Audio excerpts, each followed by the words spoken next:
ಭವಿಷ್ಯದಲ್ಲಿ ಸನ್ಮಾನ್ಯ ಮುಖ್ಯಮಂತ್ರಿಗಳು ಪ್ರಶ್ನೋತ್ತರ ವೇಳೆಯಲ್ಲಿ ವೆಂಕಟೇಶ್ ಅವರು ಪ್ರಶ್ನೆ ಕೇಳ ಒಂದು ಉತ್ತರ ಕೊಡೋ ಸಂದರ್ಭದಲ್ಲಿ 30 ನಿಮಿಷಕ್ಕಿಂತ ಹೆಚ್ಚಾಗಿ ಸಮಯವನ್ನು ತೆಗೆದುಕೊಂಡು ಅವರು ಉತ್ತರವನ್ನು ಕೊಡ್ತಾ ಇದ್ರು.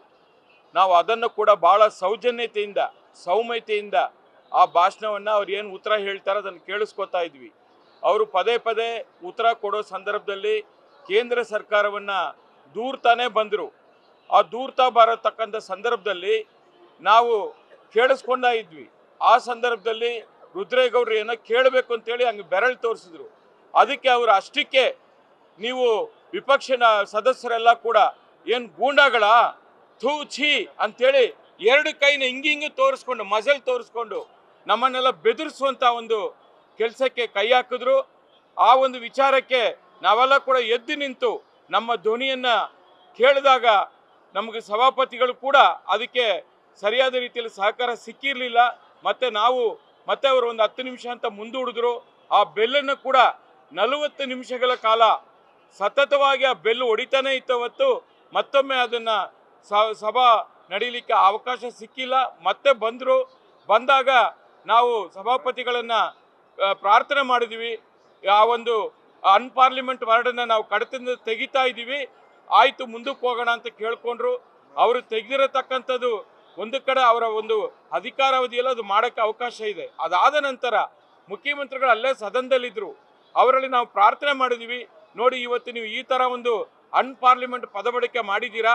ನೀವು ಈ ರಾಜ್ಯದ ಮುಖ್ಯಮಂತ್ರಿಗಳು 6.5 ಕೋಟಿ ಜನರ ಒಂದು ಪ್ರತಿನಿಧಿಯಾಗಿ ಕೆಲಸ ಮಾಡುವಂಥ ಈ ಮುಖ್ಯಮಂತ್ರಿಗಳು ನಿಮ್ಮ ಬಾಯಿಯಿಂದ ಇಂಥ ಒಂದು ಅನ್ಪಾರ್ಲಿಮೆಂಟ್ ಪದಬಳಕೆ ನಾವು ನಿರೀಕ್ಷೆ ಮಾಡಿರಲಿಲ್ಲ. ಅದರಿಂದ ನೀವು ಏನೋ ಒಂದು ಉದ್ವೇಗದಲ್ಲಿ ಈ ಭಾಷೆಯನ್ನು ಹೇಳಿದ್ದೀರಾ.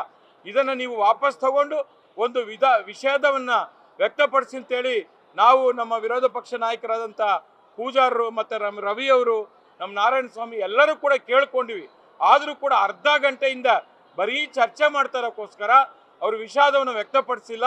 ಅದರಿಂದ ನಾವು ವಿಪಕ್ಷದ ಸದಸ್ಯರು ಎಲ್ರಿಗೂ ಕೂಡ ಭಾಳ ನೋವಾಗಿದೆ.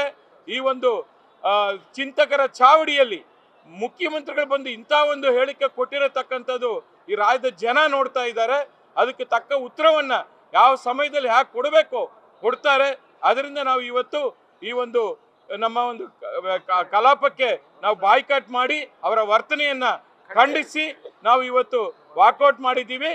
ಅದರಿಂದ ಇದನ್ನು ಮುಖ್ಯಮಂತ್ರಿಗಳು ಏನೋ ತಿಳ್ಕೊಂಡ್ಬಿಟ್ಟಿದ್ದಾರೆ. ಅವ್ರ ಜೊತೆಲಿರತಕ್ಕಂಥ ಸಚಿವರು ಕೂಡ ಪದೇ ಎದ್ದು ನಿಂತು ವಿರೋಧ ಪಕ್ಷದವರು ಯಾವುದೇ ಕಾರಣಕ್ಕೆ ಮಾತಾಡೋಕ್ಕೆ ಅವಕಾಶನೇ ಕೊಡದೆ ಆ ವರ್ತನೆಯನ್ನು ಮೆರೆದಿದ್ದಾರೆ. ಅದರಿಂದ ನಾವು ಇವತ್ತು ಸಭಾತ್ಯಾಗ ಮಾಡಿದ್ದೀವಿ. ನ್ಯೂಸ್ ಫಸ್ಟ್ ನಿರ್ಭೀತಿಯಿಂದ ನಿಮ್ಮ ಪರವಾಗಿ.